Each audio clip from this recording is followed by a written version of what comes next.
Okay. All right, so let's take a look at the landscape now of how competitive these schools have gotten. So if we look at the Ivy League schools, as I mentioned earlier, there was a massive increase in the number of applications, so that even for the early round, as we can see here, the total number of accepted students, there was already a drop off in just the early action or early decision round. So it's not a huge dramatic drop though. So like for schools like Brown, for instance, it just dropped by about 1.5%. It's more prominent in certain other schools like Dartmouth went down by 5%. UPenn went down by 5%. Okay. And another trend that is also becoming more and more pronounced is that a greater percentage of the incoming classes are being accepted in the early round, which means typically for these Ivy League schools, I would say about on average, about 50% of the incoming classes are accepted in either the EA or ED round. Okay, and then the rest are accepted through regular decision, which then of course makes regular decision even more fiercely competitive because that means that there are fewer spots available. So one of the key things when you're coming up with your college list then is if there's a college that is like your dream school and you want to try to enhance your chances of getting into that school, you should highly consider applying early action or early decision to that school if you are competitive.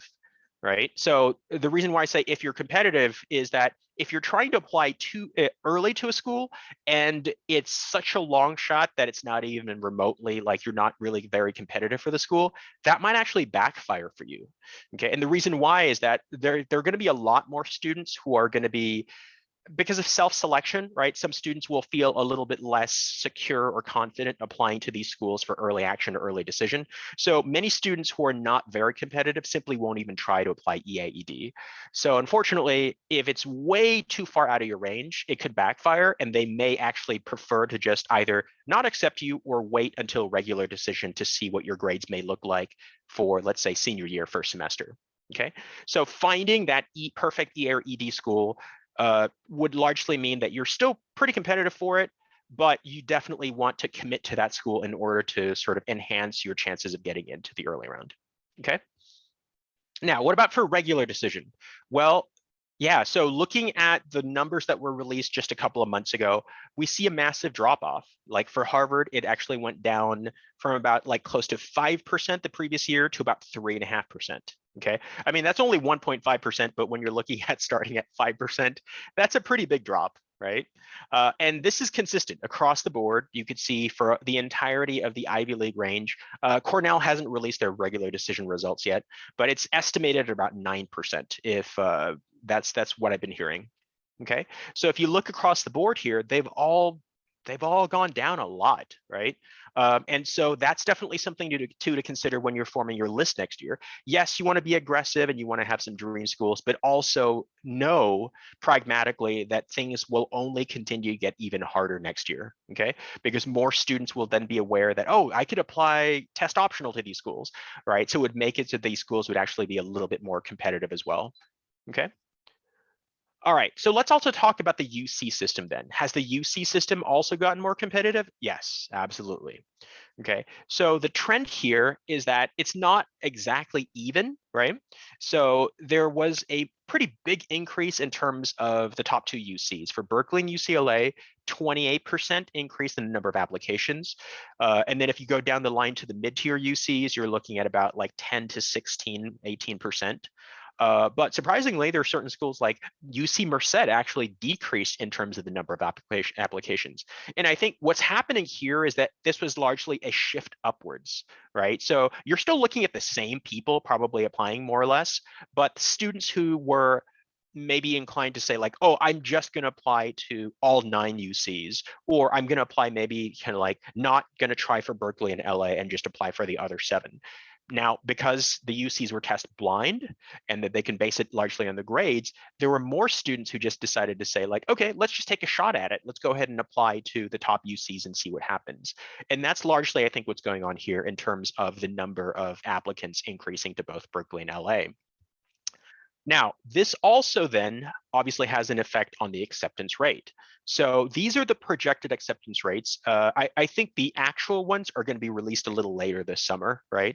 But for now, at least, this is probably pretty close. It's probably going to be within a percentage point here. So we're looking at projected for UC Berkeley about 13.5%. For UCLA, it's down to about 11%, right? Now, some UCs still pretty good, right? So Merced is still at a pretty healthy about 87%. Okay, but yes, the top of the UC system has gotten more and more competitive. Now, what's also happened though that you need to account for is that because the UCs are test blind, there's a lot more unpredictability. Because you could have a student who is like, has a 36 on the ACT, but because you can't submit that 36, UC admissions readers then will be looking at other things, right? So that top student may not always necessarily get the same results because there would be more students who have that similar credential in terms of maybe close to straight A's or straight A's, right? So that's a factor you need to consider now. So we normally advise students to just apply to more UCs than they normally would have, right? Because some students are only thinking, oh, I'm just going to apply to like the top 4 UCs. This coming year, we highly advise people to go ahead and apply to even more UCs, right? Now, of course, it is more costly. You're going to have to pay more application fees for each campus, but thankfully it's the same work, right? If you're, let's say, only applying to Berkeley and LA, you're writing the same essays that you would write if you applied to all 9 UC campuses, right?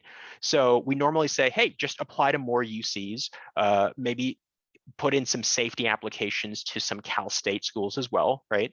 Because those are also pretty tremendous values, right? There's certain schools, for instance, like Cal Poly, right, is outstanding for STEM fields, and there's no essays, so there's really not much downside to applying to like a Cal Poly San Luis Obispo, Cal Poly Pomona.